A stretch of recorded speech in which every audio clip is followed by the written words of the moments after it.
उत्तर प्रदेश में जिन सीटों पर हिंदू मुसलमानों से कम है वहां वोटिंग ज्यादा हुई है और जहां मुसलमान हिंदुओं से कम है वहां पर वोटिंग कम हुई है। मेरठ, अलीगढ़, बागपत, बुलंदशहर, गौतम बुद्ध नगर, गाजियाबाद और मथुरा में जहां 5 से 35% के बीच मुसलमान हैं और हिंदू बहुसंख्यक हैं वहां कम मतदान हुआ है। और जिस अमरोहा में 50% मुसलमान और 48% हिंदू हैं वहां पूरे उत्तर प्रदेश में सबसे ज्यादा 65% से ज्यादा मतदान हुआ है और ये आंकड़ा काफी कुछ कहता है। नमस्कार साथियों, मैं आपका दोस्त अशफाक अहमद और आप देख रहे हैं देशभक्त चैनल। ये जो चुनाव हुआ है और इसमें खास करके दूसरा चरण का मतदान हुआ है तो पूरी भाजपा एकदम सत्ते में आ गई है। गोदी मीडिया भी रो रही है कि एक तरफ मुसलमानों का बम्पर वोट मिला है और जो हिंदू वोट हैं वो बहुत कम हो गए और ये एकदम खतरे की घंटी बज चुकी है मोदी जी के लिए, भाजपा के लिए और गोदी मीडिया के लिए भी, क्योंकि उन्हीं के टुकड़ों पे पलते हैं ये। तो देखिए, जो चुनाव हुआ है तो इसमें खास मुद्दे क्या रहे।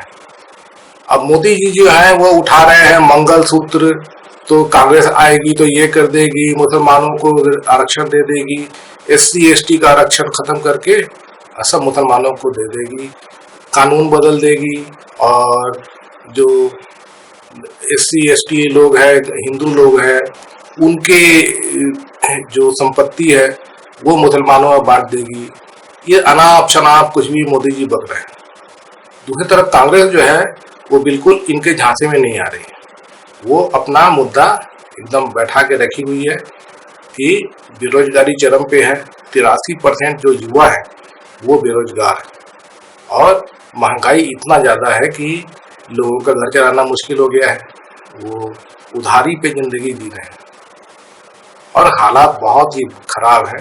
ये सब मोदी जी की वजह से। तो ये जो चुनाव हुआ है तो इसमें देखिए, जैसे यूपी का अमरोहा में 50% से ज़्यादा मुस्लिम है, वहाँ पे देखिए तो बम्पर वोटिंग हुई है।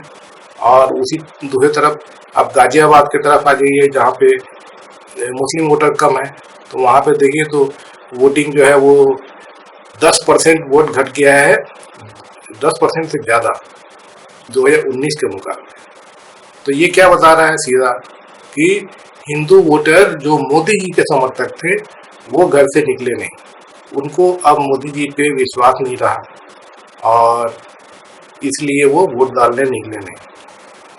विपक्ष जो एक चीज लगातार उठा रहा है, एक बात और जो सबसे बड़ा मुद्दा बना के रखा हुआ है कि मोदी जी इस बार आ गए तो संविधान खत्म हो जाएगा और मनुवाद चालू हो जाएगा, राजतंत्र लग जाएगा।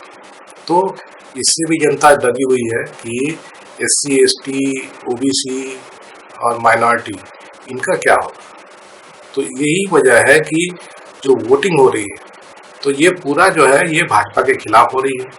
तो जो विपक्ष है, कांग्रेस और विपक्षी दल, उनके वोट तो बढ़ रहे हैं लेकिन मोदी जी के वोट घटते जा रहे हैं बहुत ज़्यादा।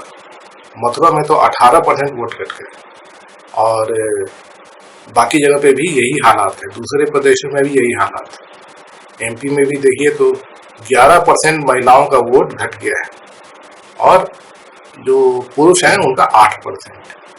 ये सब भाजपा का वोट घटा है और बाकी भी देश में हर जगह, अब जैसे बंगाल में बम्पर वोटिंग होती है लेकिन इस बार भी ज़्यादा वोट है दूसरी जगहों से, लेकिन वो पिछले बार जो 2019 में चुनाव हुए थे उसके मुकाबले में घट गया है वोट।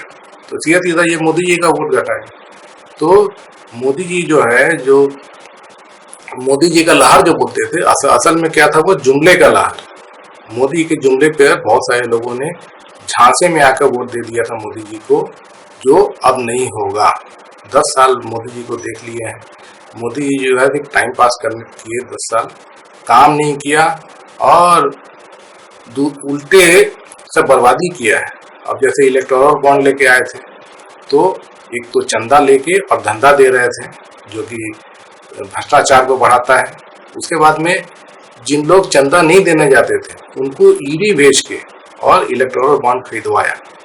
तो ईमानदार लोग जो हैं वो देश छोड़ के ही भाग गए।